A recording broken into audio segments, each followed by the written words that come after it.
Anjing ini baru saja ditabrak mobil.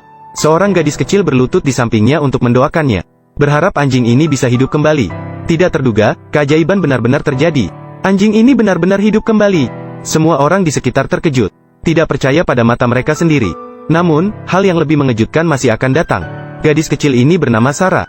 Hari itu dia pergi ke tepi danau. Dia kebetulan menemukan seekor burung kecil yang mati. Dia dengan hati-hati memegang burung kecil itu di telapak tangannya. Tapi kakak laki-lakinya menyentuhnya. Dia menyadari bahwa burung itu sudah mati lama. Namun, Sarah masih tidak ingin menyerah. Kemudian dia berdoa berharap burung itu bisa hidup kembali. Kakak laki-laki dan kakak perempuannya yang putus asa harus pergi. Namun ketika kakak laki-laki dan kakak perempuannya kembali, Sarah masih berlutut di tanah. Dia dengan bahagia mengatakan bahwa dia melihat Tuhan. Namun, permukaan danau di depannya tetap sunyi. Hanya hampa. Namun, Sarah tetap yakin bahwa Tuhan melayang di permukaan air. Kakak laki-laki merasa kedinginan di punggungnya. Tiba-tiba, angin sepoi-sepoi bertiup. Burung itu tiba-tiba bangkit dari kematian dengan ajaib. Kakak laki-laki benar-benar terkejut. Pulang ke rumah pada malam hari, Sarah memberitahu ibunya bahwa dia melihat Tuhan, dan mengatakan bahwa dia akan segera pergi ke surga. Ini membuat ibunya sangat ketakutan. Ibu memberitahu Sarah bahwa hanya setelah mati seseorang bisa pergi ke surga, dan meminta Sarah untuk tidak berpikir sembarangan. Namun malam itu, Sarah jatuh sakit parah, dan mengalami demam tinggi. Ayahnya secara tak sengaja menemukan sebuah lukisan di samping tempat tidurnya. Sarah mengatakan bahwa dia yang melukisnya. Lukisan itu menggambarkan Tuhan yang dilihatnya di danau hari ini. Ayahnya terkejut setelah melihatnya, karena dia belum pernah melihat putrinya melukis sebelumnya. Kejadian-kejadian aneh ini membuat orang tua Salat merasa cemas. Keesokan harinya, Sarah memberikan sebuah lukisan kepada temannya, Xiao Hei. Lukisan itu menggambarkan dia sedang bermain basket. Namun Xiao Hei sebelumnya mengalami kecelakaan mobil. Kedua kakinya tidak bisa berdiri lagi. Namun dia sangat menyukai basket. Tiba-tiba, Sarah memegang tangan Xiao Hei dan berdoa untuknya, berharap dia bisa berdiri kembali. Sayangnya, kali ini tidak berhasil. Namun, keesokan harinya, kaki Xiao Hei tiba-tiba bisa bergerak. Bahkan dokter pun terkejut. Namun dia masih memberitahu ibu Xiao Hei, saraf tulang belakang Xiao Hei sudah putus. Tidak mungkin bisa berdiri lagi.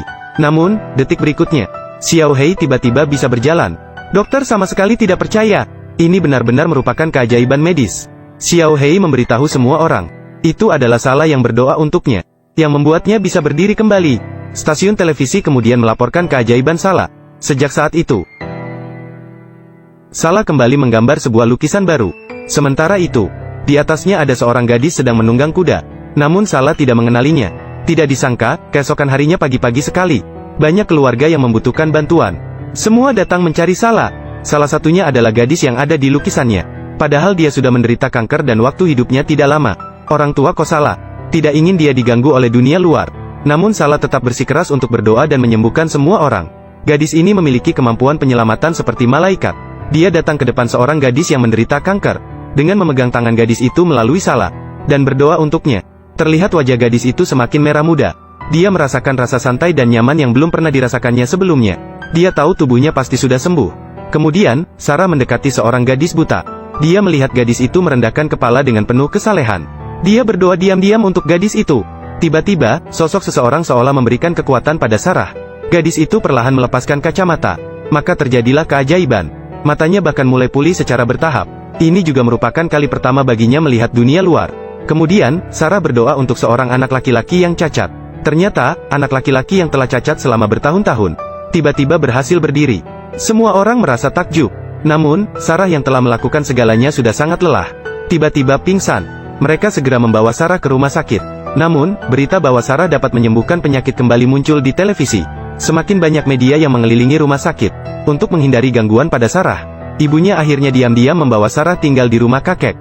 Namun, tubuh Sarah semakin melemah. Saat itu, ibunya tiba-tiba teringat bahwa Sarah pernah mengatakan bahwa dia melihat Tuhan, dan tidak lama lagi dia akan pergi ke surga. Ibunya semakin takut kehilangan Sarah semakin dia memikirkannya. Kakek datang ke tepi danau setelah mengetahuinya. Dia berlutut dan memohon kepada Tuhan agar tidak mengambil Sarah. Dia rela menukar nyawanya dengan Sarah. Namun, hal yang tidak menguntungkan tetap terjadi. Dokter mengatakan bahwa Sarah memiliki tumor otak yang serius. Ini juga menyebabkan dia mengalami halusinasi. Dokter berpikir bahwa Sarah mungkin tidak akan bertahan malam ini. Ibunya sangat sedih setelah mendengarnya. Dia tidak bisa mempercayai bahwa putrinya akan segera pergi darinya. Pada saat itu, Sarah mendengar semuanya dari balik pintu. Sarah yang bijaksana menghibur ibunya agar tidak sedih. Dia juga tidak ingin pergi begitu saja. Sarah berharap bisa pergi ke tepi danau sekali lagi sebelum dia meninggal. Dia berdoa agar Tuhan bisa menundanya sedikit lebih lama. Namun, ibunya tidak ingin dia pergi ke tempat seperti itu lagi. Pada saat itu, Sarah pingsan lagi. Mereka bersiap-siap untuk segera membawa Sarah ke rumah sakit. Saat berangkat, Sarah bangun dengan susah payah. Dia meminta kakeknya untuk membawanya ke tepi danau. Gadis ini akan segera meninggal. Dan keinginan terakhirnya sebelum meninggal adalah pergi ke tepi danau. Namun orang tuanya dan dokter tidak setuju. Maka kakek mengumpulkan orang-orang yang diselamatkan oleh Sarah. Siap untuk mewujudkan keinginan terakhir Sarah. Kakek dengan sengaja mengalihkan perhatian orang tua Sarah. Kemudian membiarkan gadis itu berpura-pura menjadi Sarah. Xiao Hei dan kakaknya menarik perhatian perawat.